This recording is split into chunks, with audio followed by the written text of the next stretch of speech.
Bine v-am găsit, bine v-am regăsit, dragilor din Zodia Fecioară, oriunde v-ați afla.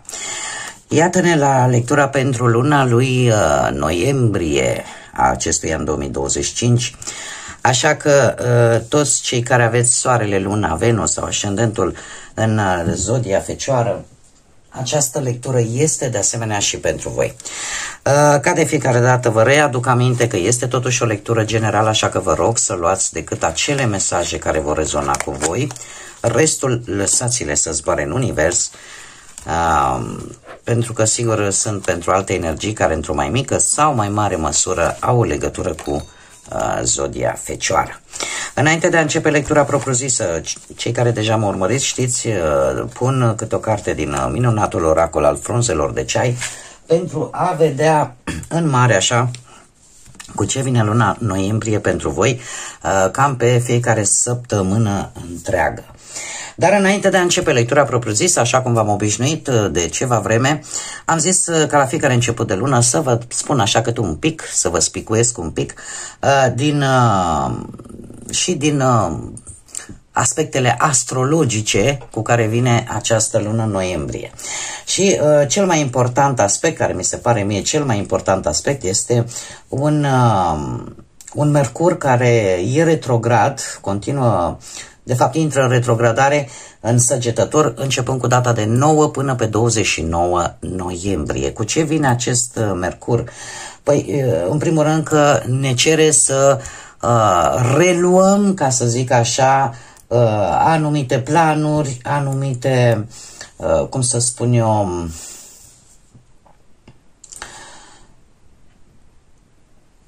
anumite modul în care noi vedem viața, modul în care noi vedem anumite situații, felul în care noi gândim, cumva să facem așa o introspecție și să revizuim un pic mai bine ori anumite situații, ori anumite planuri de viitor. De asemenea, fiind Mercur, nu, planeta comunicării, atrage atenția asupra anumitor decizii luate în grabă, luate fără să le gândim. Da?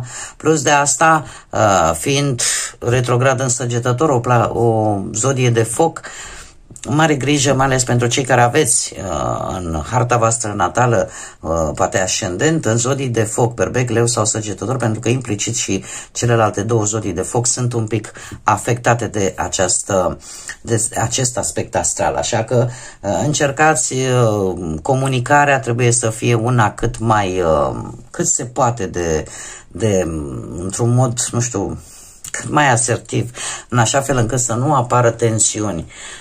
Pentru că nu este o lună tocmai bună, deci până pe 28 noiembrie trebuie să avem să ne păstrăm această răbdare în comunicare, în dialogul cu ceilalți, pentru a evita neînțelegeri și pentru a evita tot felul de conflicte. De asemenea, un alt aspect astral, avem un Jupiter care intră retrograd în zodia Rac, începând cu 11 noiembrie, și până undeva pe 11 martie 2026. Destul de multă vreme, așa că, de asemenea, acest Jupiter, marele benefic, fiind în mers retrograd, vine cu ia uite-te la proiectul cu tare, ia uite-te la planul cu tare, e făcut bine, aici poți să îmbunătățești ceva, ia vezi dacă ce ai tu pe lângă tine, cei de lângă tine cumva merg pe aceeași lungime de undă cu tine sau cu valorile tale importante, principiile tale de viață. Sau e posibil, nu știu, să vă apară mici întârzieri pe anumite planuri, în momentul în care considerai, uite, gata, stau liniștit, lucrul ăsta se va rezolva, e posibil să mai apară câte o întârziere sau să mai apară câte o piedică. Tocmai de aceea se cere o revizuire a unor aspecte din viața noastră. De asemenea, acest Jupiter retrograd vine cu planuri, cu întâmplări, cu experiențe din trecutul nostru, sau poate cu întrebarea dacă pe care chiar voi să puteți să vă puneți și să spui, domne, eu am învățat ceva din lecția asta, din tot ce mi s-a întâmplat. Ce lecție, de fapt, am învățat în așa fel încât aceste erori, aceste greșeli să nu se mai repete. Da, cam asta cere, de fapt, Jupiter. E, de fapt, o pregătire, dacă mă întrebați pe mine. E o pregătire pe care Universul, planetele, prin poziționarea lor, ne-o dă. Da, să încercăm să facem lucrurile cât mai bine. De ce? Pentru că avem și de exemplu, în astrologia chineză se termină un ciclu de 60 de ani, dragilor. Și în momentul în care se termină acest ciclu de 60 de ani, logic, trebuie să ne pregătim iară din nou pentru anul întâi. Și atunci cine reușește să-și facă o bază din toate punctele de vedere, poate să înceapă să intre în anul cu numărul 1, să intre în, cum să spun eu, cu dreptul. Ce mai avem? Mai avem și o lună plină în Taur, pe 5 noiembrie, care ne îndeamnă să ne focusăm un pic mai mult pe bănuți și pe relațiile intersociale, da? Fie ele amoroase, sentimentale, dar în general așa, în relațiile și legăturile noastre cu ceilalți. Luna nouă din Scorpion, de pe 20 octombrie, vine și ea de asemenea cu îndemnul, cu invitația de a încheia odată pentru totdeauna tot ceea ce nu mai este folositor. Eu aș spune că și anul 2025 și implicit poate chiar și anul 2026 vor fi niște, au fost deja, că din 2025 a mai rămas decât o lună practic, sunt niște ani de curățenie.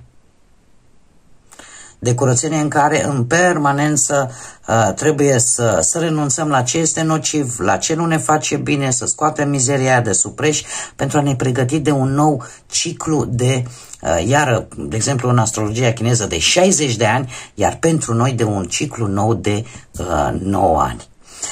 Bun. Cum vă afectează pe voi, dragii mei din Fecioară, în mod special aceste conjuncturi astrale?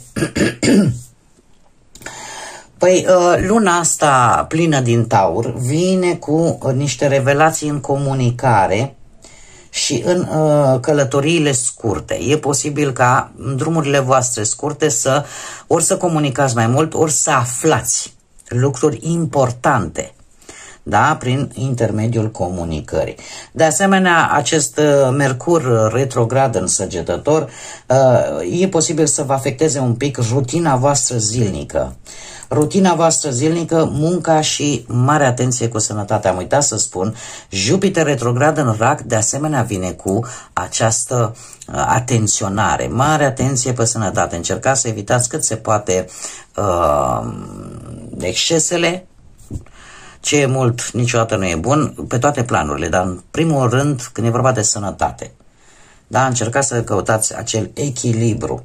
De asemenea, ce aș mai fi de spus, că luna lui noiembrie pentru voi, dragilor, vine cu o regândire, o recalculare a obiectivelor voastre, mai ales pe plan profesional. Pe de altă parte, o regândire filozofică, aș spune, pusă de întrebarea încotro merge viața ta. Și în felul ăsta să îți redefinești prioritățile, să vezi exact, de fapt, ce este mai important pentru tine. Ca tu să-ți, cum să spun eu, să-ți atingi obiectivele. Bun, acum haideți să vedem și ce ne spun cărțile. Și avem prima săptămână din noiembrie vine cu diamantul. Se pare că vei primi ori un cadou, ori ceva prețios. Acum, haideți să vă spun, poate să fie strict un cadou, la modul propriu, să fie un cadou, vreun inel, chiar vreo piatră prețioasă, de ce nu? Dar poate să fie și un cadou spiritual. Poate să fie ceva care să vă încălzească sufletele. Poate să fie și acest lucru, dar care să aibă valoarea unui diamant. Ei, și avem pe unul. Mare grijă cu mândria exagerată, mare grijă cu ideea asta de a ne împăuni așa și a arătat lumii, vezi cine sunt eu. Dar nu exagerați, nu este chiar o lună bună pentru exagerări. Asta trebuie să vă spun din capul locului și nu numai pentru voi, pentru tot zodiacul. Nu e loc de exagerări în această lună, așa că chiar vine cu această atenționare, ai grijă la un orgoliu prea mare, o mândrie prea mare. Mergem mai departe, avem Iedera în cea de-a treia săptămână, care ne vorbește de căutare de informații care să te poată ajuta. O căutare de informații în a treia săptămână. Cea de-a patra săptămână, ia uite, avem un berbec care ne vorbește de încăpățânare. Încăpățânarea unei persoane un pic agresive, care s-ar putea să vă supere așa un pic, sau poate pur și simplu ar fi bine să o evitați. Haideți să vedem acum cu ce energie intrați voi în această lună noiembrie, care este energia, dragilor mei, din Fecioară în luna lui noiembrie. Energia voastră, dragii mei. Energia voastră este una de foc. Este una de foc și eu aș spune că sunteți într-o energie în care pregătiți niște planuri, dar niște planuri care vor avea un efect pe termen lung, sau cel puțin în viziunea voastră, sunt niște planuri pe termen lung. E posibil să aveți și niște rezultate pozitive dintr-o alegere din trecut. Ați făcut o alegere probabil bună în trecutul vostru, iar acum cumva culegeți roadele. Avem de asemenea și e un pic de mândrie care este foarte bună, că este vis-a-vis de succesul pe care îl poate avea munca pe care voi o faceți. Adică să fiți mândri, uite, dom'le, am reușit, am muncit, e adevărat, dar uite, mi-a ieșit. Toate bune și frumoase, doar că trebuie să aveți grijă, așa cum bine am văzut, nu vă împăunați prea tare, pentru că e posibil să vă cauzeze, nu de altceva. De asemenea, energia voastră este una a răbdării atunci când e vorba să decizi ce urmează. Și asta nu e rău deloc, energia este bună, dar știți cum e, graba strică treaba și e mult mai bine, nu, să fiți mai prevăzători. Și lucrul ăsta se vede.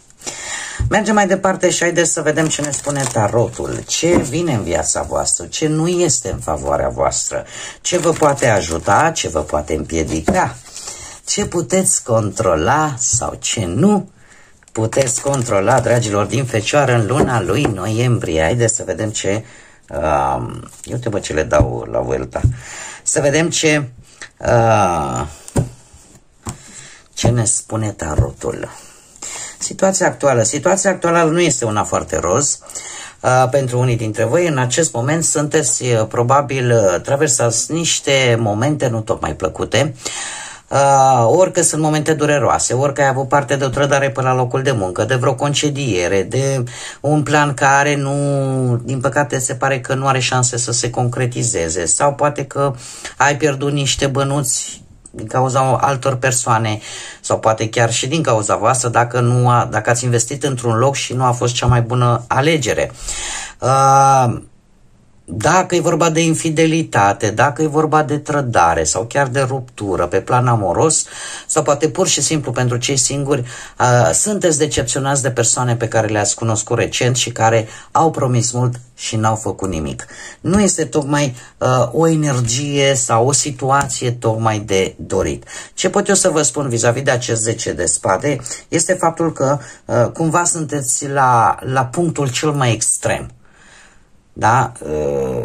În acest moment, eu zic că de acum încolo începe reconstrucția, de acum încolo începe să funcționeze mentalul și să spun eu asta nu mai fac, aici nu mai lucrez cu persoanele astea, da? Adică este un moment în care voi deprindeți niște lecții importante. Mergem mai departe și haideți să punem toate cărțile ca să ne și formăm așa o imagine de ansamblu.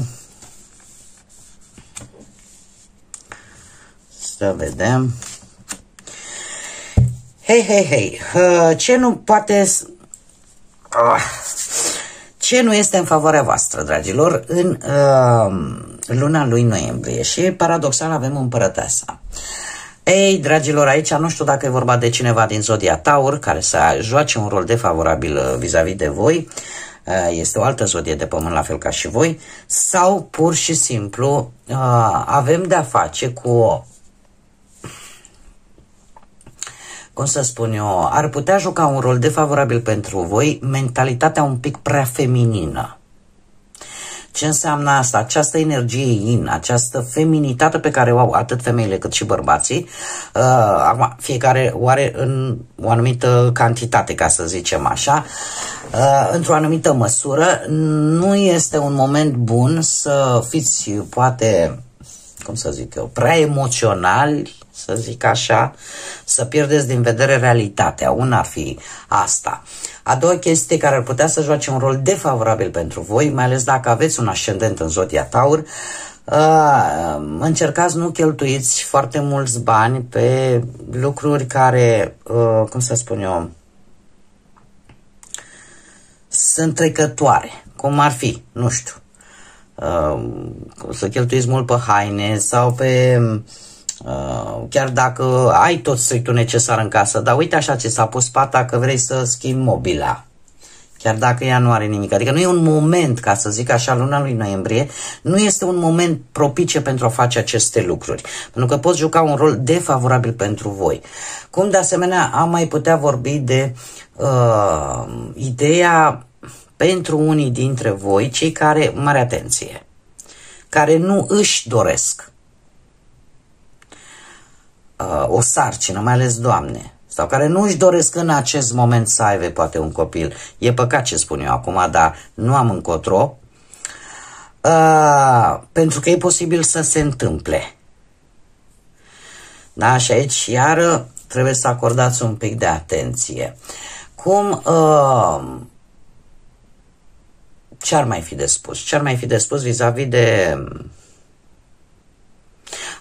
ar mai fi o chestie, nu vă îmbătați cu apă rece, nu considerați că tot ce zboară se și mănâncă, pentru că e ca o amăgire.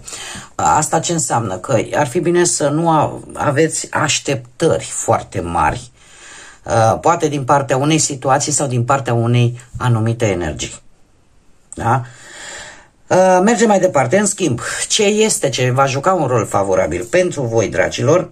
Avem Marele Preot, de asemenea zodia Taur. Paradoxal avem această zodie care insistă să fie atât favorabilă cât și nefavorabilă.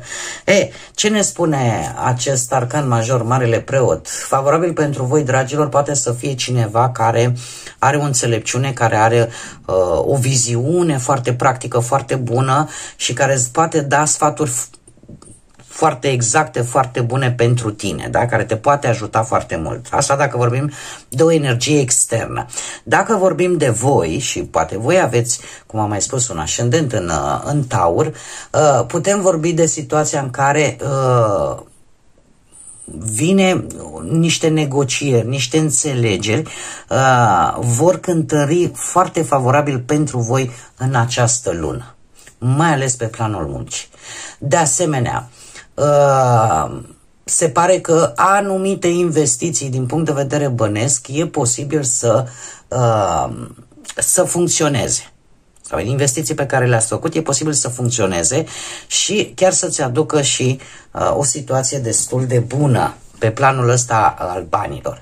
Dacă vorbim de partea sentimentală, se pare că faptul că ai un principiu sănătos, sau mai bine zis, un principiu tradițional te ajută ca relația ta să meargă înainte.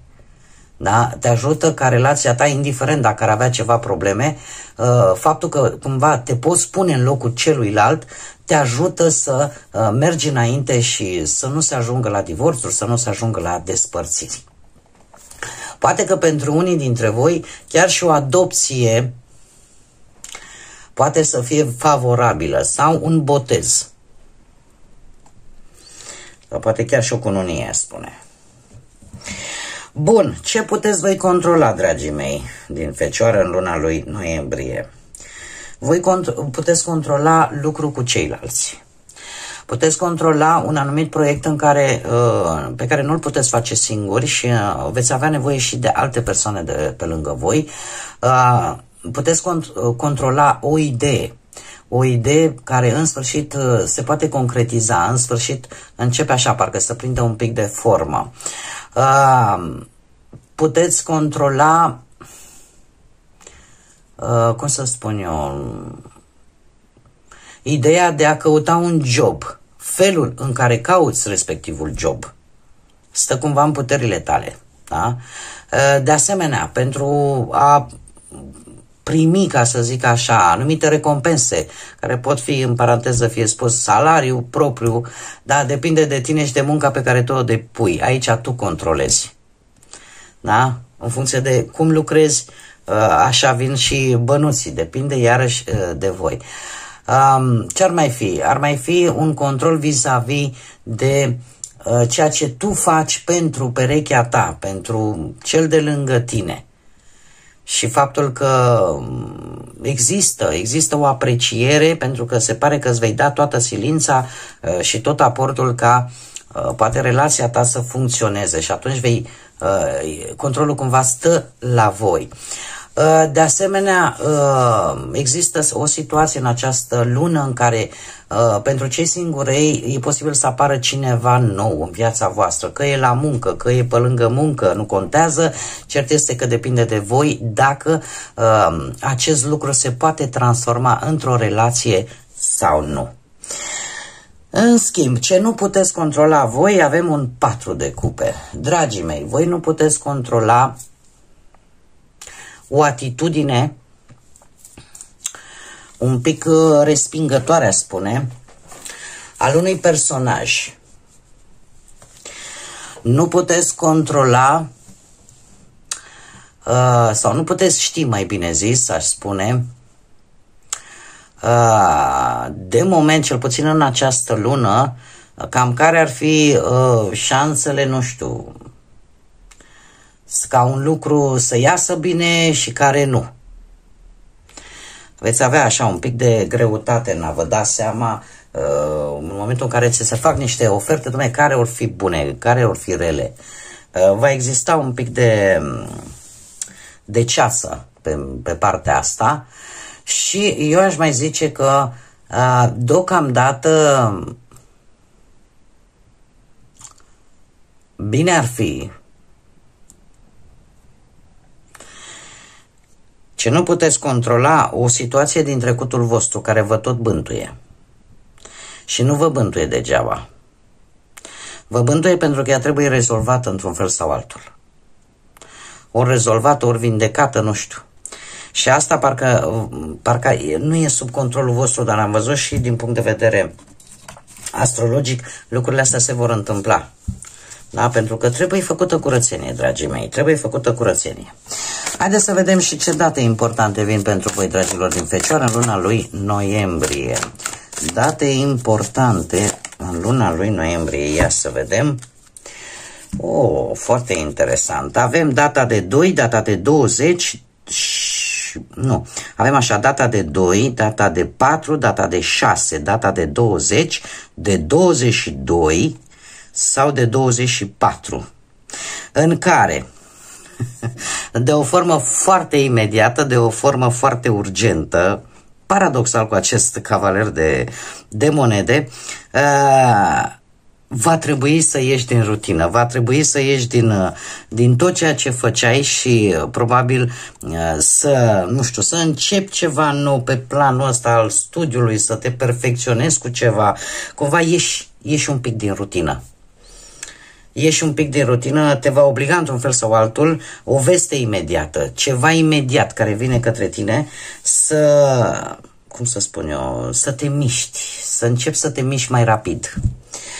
Haideți să vedem acum și ce personaje sunt importante pentru voi, dragilor, în această lună noiembrie și am o surpriză pentru voi, ales cei care mă urmăresc de ceva vreme.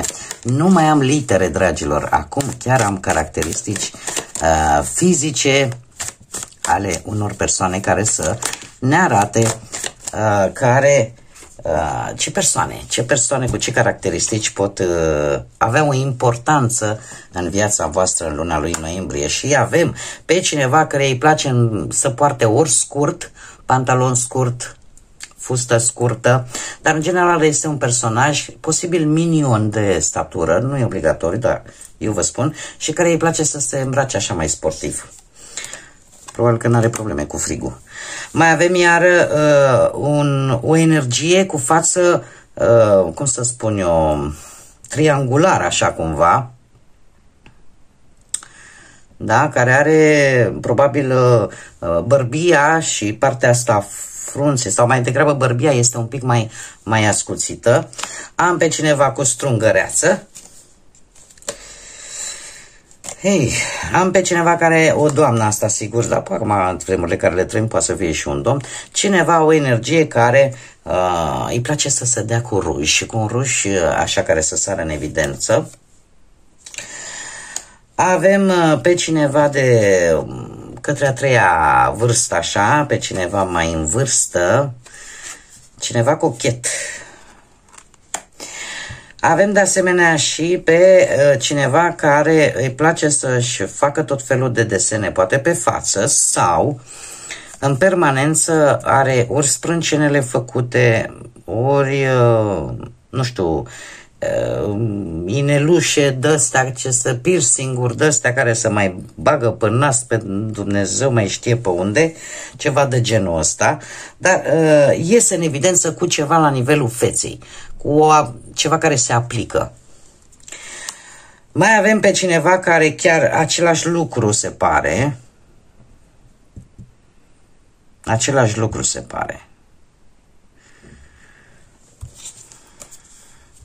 cu sprâncene foarte pronunțate, și avem pe cineva cu ochi albaștri. Nu e obligatoriu aici, nu înglobez o singură persoană. Din tot ce e aici, din tot ce mi-arată mie cărțile, e posibil să vă reprezinte acea persoană care să aibă o anumită importanță pentru voi în luna lui noiembrie, sau cu care voi veți comunica mai mult.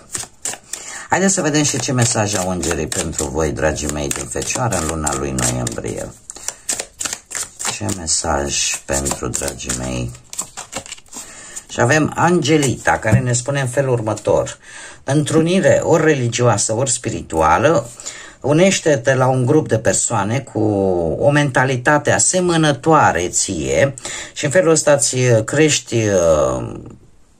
crești, cum să spun eu, ai șansa să crești atât spiritual, cât și șansele ca tu să-ți faci noi prieteni care într-un fel sau altul să aibă o importanță pentru tine la un moment dat. Bun, dragilor, cam atât am avut pentru voi. Eu vă mulțumesc pentru prezență ca de obicei și eu vă doresc un noiembrie pe sufletul și inimile voastre, așa cum vi-l doriți. Nu uitați, cei care încă nu v-ați abonat, dacă ați rezonat, dacă v-a plăcut felul acesta de lecturi, nu ezitați, abonați-vă, este gratuit, cum de asemenea și celelalte lucruri, like, comentarii, distribuiri. Eu vă mulțumesc tuturor pentru toate aceste gesturi, sunt minunate, dar și necesare în același timp, așa că nu ezitați, dacă v-a plăcut, faceți aceste gesturi în felul ăsta. E un sprijin de care nu numai eu, ca și creator de conținut, și ceilalți și toată lumea de pe YouTube are nevoie. Până data viitoare, când ne vom reîntâlni la o nouă lectură, eu vă doresc tot binele din lume, să aveți un noiembrie liniștit, multă energie pozitivă și, desigur, să fiți iubiți, dragilor.